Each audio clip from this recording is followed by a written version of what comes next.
ये कहानी एक रेलवे कॉलोनी की। एक लड़का गवर्नमेंट जॉब के लिए कई वर्षों से तैयारी करता था। इतने वर्षों से तैयारी करने के बावजूद भी उसने अभी तक कोई भी एग्जाम क्रैक नहीं कर पाया था। और इसी वजह से वो लड़का बहुत ही टेंशन में रहने लगा, फ्रस्ट्रेट में रहने लगा। लेकिन उसने तैयारी करने नहीं छोड़ी। वो लगातार मेहनत करता रहा और जॉब के लिए अप्लाई भी करता रहा। और कई जगह से रिजेक्ट होने के बाद उसे आखिरकार रेलवे में जॉब मिल गई। उसके बाद वो लड़का अपनी पोस्टिंग के जगह पे जाता है और रिपोर्ट करता है।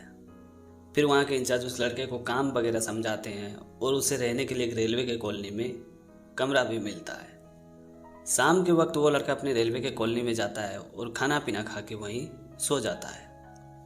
अगली सुबह जब वो उठता है तो वो देखता है कि उसके बाजू में एक अंकल और एक आंटी रहते थे। उम्र करीबन दोनों की 65 से 70 साल की थी। उन लोगों की फिटनेस देख के ऐसा लग रहा था कि उन लोग रेलवे के नहीं बल्कि आर्मी के अफसर है। लेकिन वो लड़का मन ही मन सोच रहा था कि अगर इन लोग आर्मी के अफसर है तो यहाँ रेलवे के कॉलोनी में क्या कर रहे हैं, यहाँ इन्हें रहने के लिए जगह कैसे मिल गई। और ये बात वो लड़का उन लोगों से पूछना चाहा लेकिन वो पूछ नहीं पाया। फिर वो लड़का फ्रेश होकर अपने नौकरी पे चला गया। और जब शाम के वक्त वो लौटा तो वो लड़का उस अंकल और आंटी से बात करने की कोशिश कर रहा था। लेकिन आज भी वो लड़का उन लोगों से बात नहीं कर पाया। और एक दिन शाम के वक्त पूरे रेलवे कॉलोनी की लाइट कटी हुई थी, जिस वजह से सभी लोग अपने अपने घर के बाहर बैठे हुए थे। वो लड़का भी अपने घर के बाहर बैठा हुआ था और उस अंकल और आंटी को बड़े गौर से देख रहा था। फिर वो लड़का हिम्मत करके उस अंकल आंटी के पास गया और बातें करने लगा। और बातों ही बातों में उसने आखिरकार पूछ ही डाला कि आप लोगों की उम्र कितनी हो रही है। तो उस आंटी ने कहा कि मेरा तो 65 साल हो रहा है। फिर उस अंकल ने कहा कि मेरा तो 70 साल हो रहा है। ये सुन के उस लड़के को बहुत ही ताज्जुब हुई। फिर उसने आश्चर्य होकर उस अंकल और आंटी से पूछा कि 65 और 70 साल में इस तरह का फिटनेस, आप लोग आर्मी वाले हो क्या? तभी दोनों ने मुस्कुराते हुए कहा कि नहीं नहीं बेटा, हम लोग आर्मी वाले नहीं हैं, हम लोग रेलवे वाले ही हैं। तभी उस लड़के ने बड़े हैरान होकर पूछा कि आप लोगों की इस फिटनेस का क्या राज है? इस उम्र में इस तरह का फिटनेस, मुझे तो यकीन ही नहीं हो रहा है। तभी उस अंकल ने मुस्कुराते हुए उस लड़के से कहा कि दरअसल बात यह है कि हम लोगों में एक शर्त लगी है कि जिस दिन हमारे बीच कोई झगड़ा होगा और जिसकी गलती होगी वो हर रोज 5 किलोमीटर दौड़ेगा। और तुमको ये बात तो अच्छी तरीके से पता होगी कि पति पत्नी के बीच में जो झगड़ा होती है उसमें दोष भले किसी का हो, लेकिन हर बार दोष पति का ही निकलता है। और इसी वजह से मुझे हर रोज 5 किलोमीटर दौड़ना पड़ता है। ये बात सुनते उस लड़के ने मुस्कुराते हुए अंकल से कहा कि हर रोज गलती आपकी निकलती है, इसलिए आपको हर रोज 5 किलोमीटर भागना पड़ता है, इसलिए आप फिट हो। लेकिन ये बात मुझे समझ में नहीं आई कि जब आंटी की गलती निकलती नहीं है और ये भागती ही नहीं है तो फिर आखिर इनके फिटनेस का क्या राज है। उस लड़के की बात सुनने के बाद वो अंकल और आंटी जोर जोर से ठहाका लगा के हंसने लगे और कहने लगे कि जब मैं 5 किलोमीटर दौड़ता हूँ उस वक्त तुम्हारे आंटी के मन में ये डाउट रहता है कि कहीं मैं 5 किलोमीटर तक भागूंगा या नहीं। यही देखने के लिए तुम्हारी आंटी पीछे पीछे मेरे साथ हर रोज 5 किलोमीटर तक भागती है। और इसी वजह से मेरा भी शरीर फिट है और इनका भी शरीर फिट है। ये बात सुनते उस लड़के ने मुस्कुराते हुए कहा कि वाह, मान गए आप लोगों को, वाकई में आप लोग कमाल के जोड़े हो। तो दोस्तों, छोटी सी कहानी में ये सिखाती कि काम ना करने के हमारे पास हजारों बहाने होते हैं, लेकिन जिस दिन आप काम करने की एक भी बहाने ढूंढ लो, यकीन मानिए आपको कामयाब होने से कोई नहीं रोक सकता। ये कहानी है एक मैनेजर की।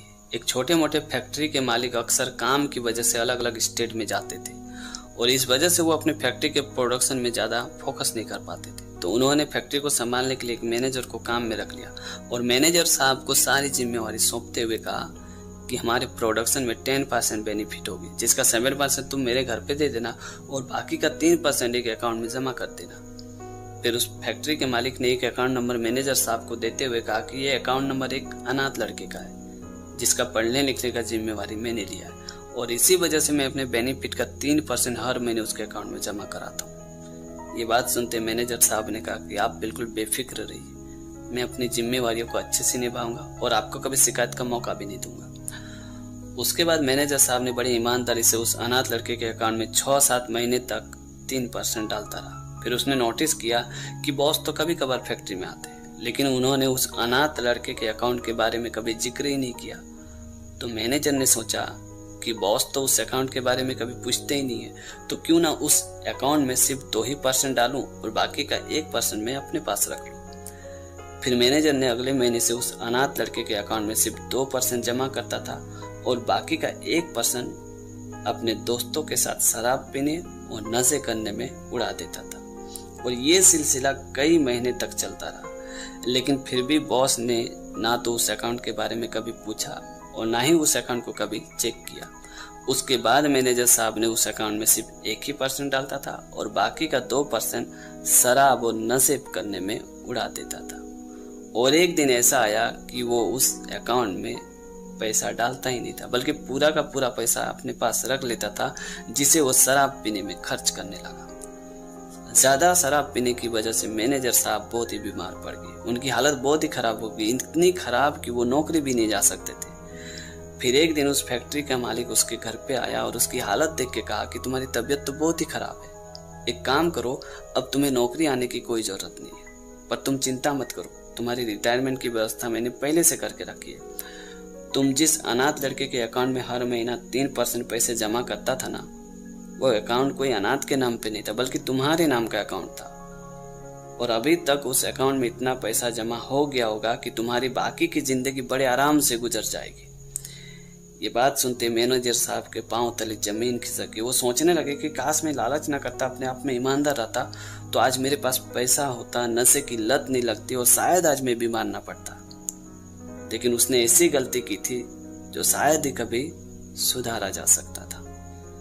तो दोस्तों, छोटी सी कहानी हमें ये सिखाती है कि हमें से ज्यादातर लोगों की हालत उस मैनेजर की तरह है। हम इस दुनिया से कुछ साथ ले जा सकते हैं तो वो है हमारे द्वारा किए गए अच्छे कर्मों की पूंजी। इसलिए ईमानदारी से जियो और अपने मन में करुणा भाव रखो, क्योंकि आपको भी पता है कि आगे चलकर दुख संकट में यही हमारी काम आएगी। तो दोस्तों, आज की कहानी आपको कैसे लगी कमेंट करके जरूर बताना। और अगर आपने हमारे चैनल को अभी तक सब्सक्राइब नहीं किया तो प्लीज यार चैनल को सब्सक्राइब कर देना, क्योंकि इस तरह का कंटेंट मैं हमेशा अपने चैनल पे लाते रहता हूँ। तो आज के लिए इतना ही, मिलते अगले वीडियो में एक नई टॉपिक के साथ, एक नई कहानी के साथ। तब तक के लिए जय हिंद, वंदे मातरम।